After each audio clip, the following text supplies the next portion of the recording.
पायी शेगावी जावे पुण्य अगणित जोडावे, नाम घेता वाट चाली यज्ञ पाऊला पाऊल,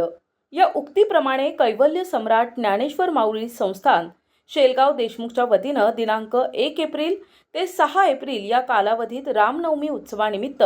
पायदळ दिंडी सोहळ्याचं आयोजन केलं असून दिनांक 1 एप्रिलला शेलगाव देशमुख येथून पायदळ दिंडी सोहळ्यास प्रारंभ झालाय। दिंडी सोहळ्यामध्ये वारकऱ्यांच्या पोशाखात महिला पुरुष मोठ्या संख्येने उपस्थित झाले असून गण गण गणात पोते या गजरामध्ये हातामध्ये भगव्या पताका टाळ मृदुंगाच्या निनादात दिंडी शेगावकडे प्रस्थान झाली असून पायदळ दिंडी सोहळ्यामध्ये गावोगावी विसाव्याच्या ठिकाणी हरिभक्तपरायण भाऊराव महाराज नवले, सत्यनारायण महाराज कष्टे, विष्णू महाराज गोळे, शंकर महाराज पांडव, विष्णू महाराज शेवाळे, निलेश महाराज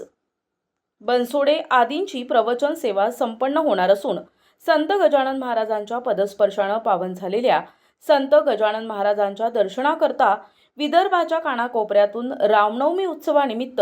मोठ्या भक्तिभावात संत गजानन महाराजांच्या शेगाव नगरीची ओढ भाविकांना लागते।